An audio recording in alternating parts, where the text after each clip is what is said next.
padre de Pedro y él vivían muy felices en una finca cerca del norte de Veracruz.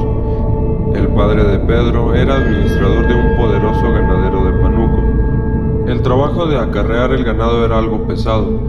En un día muy fuerte, don Noel y su hijo Pedro decidieron quedarse en el ganadero, ya que no querían que los cogiese la tarde en el camino, pues el trabajo de hoy había sido más pesado que los anteriores, obligándoles a quedarse en el ganadero, aunque no tan preocupados porque tenían todo lo necesario para pasar la noche bastante cómodos.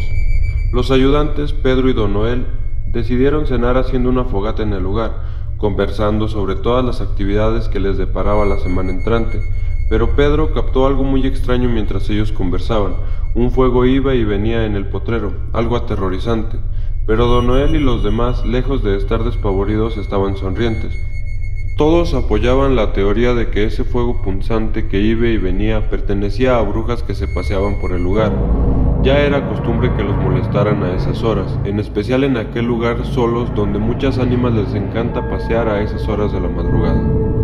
Aunque don Noel se mostraba bastante seguro de sí mismo, Pedro no lograba conservar la calma, obligando a esconderse dentro del ganadero y protegerse con un pabellón. Las brujas eran capaces de oler el miedo, pero don Noel, un simple mortal, podía oler el miedo de su propio hijo, cosa que le preocupó bastante. Por ello entró al ganadero y fue por su hijo diciéndole: ¿de verdad crees que ese pabellón te va a proteger? Si las brujas te quieren hacer daño, no basta con que sepan dónde estás para lastimarte, nunca demuestres miedo. Luego de esas palabras, Juan intentó dormir, pero era imposible e inquietante sacarse esas cosas que había visto esa noche. En la mañana siguiente notaron que entre los trabajadores faltaba alguien. Este llegó con la ropa rasgada a desayunar tarde en el rancho, luego de que habían emprendido el camino largo desde el ganadero. A ellos les sorprendió su estado. Sin embargo, don Noel, que era quien daba la palabra, no dijo absolutamente nada y lo dejó pasar. Una noche, don Noel estaba durmiendo tranquilamente y le llegaron a atacar la puerta de su casa desesperadamente. «Don Noel, necesito que me atienda, por favor». El hombre salió asustado. «¿Qué pasa? Don Noel, debo decirle algo». El jefe de la comisaría estaba parado enfrente de la casa de don Noel y con una mirada seria le dijo: «Señor, uno de sus trabajadores, Juan, es un brujo. Practica magia negra y se convierte en una especie de lobo todas las noches para asustar a nuestros hijos en el pueblo. Además, acosa a las mujeres y ya nos está volviendo literalmente locos.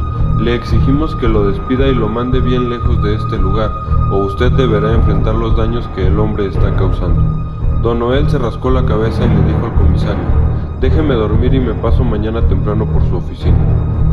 Don Noel cumplió y fue temprano a la oficina del comisario, explicándole que si no le probaba que él estaba transformando en nahual era el hombre, no estaba dispuesto a despedirlo de ningún modo. El comisario de la policía estaba consciente que Juan no se dejaría tomar pruebas mientras se transformaba, pero sí que estaban seguros que era él por la ropa que medio llevaba puesta como animal. Don Noel sí sabía que ese era un gran problema, pero no iba a despedirlo sin motivos. Él era justo y no iba a dejar que un simple hombre lobo dañara la imagen que tenía de uno de sus mejores trabajadores.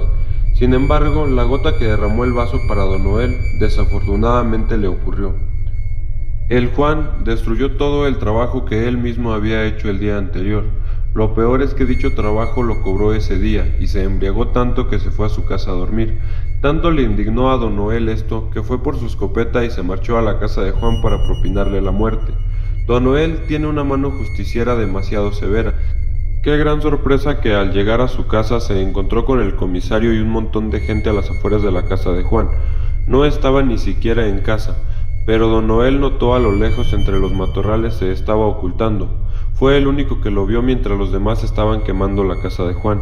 El hombre emprendió en busca del animal y soplantó tiros en el aire para apuntarle y matarlo. Logró acertar, pero cuando se acercó a mirar en donde había quedado el cadáver, solo encontró la ropa de su antiguo trabajador. Al amanecer todos estuvieron buscándolo, pero duraron varias semanas y luego pasaron años donde lo volvieron a ver. Se dice que Juan, o el Nahual, aún vive por estos lugares. Después de tanto tiempo este sigue todavía vivo, y lo peor de todo es que su vida se ha alargado. Los nahuales viven más que los humanos, y como su hogar ha sido quemado, seguro que con él también se fue ese libro de magia negra que le permitiría convertirse en un animal feroz. Juan vive en los campos y maizales de noche, se alimenta de animales y de lo que encuentra. Si alguna vez te llegas a quedar una noche en los campos de México, recuerda nunca tener miedo y ni siquiera intentes protegerte de dicho animal, porque esta cosa puede percibir el miedo más que cualquier bruja, pues hablamos de un nahual que ha dejado de ser humano desde entonces.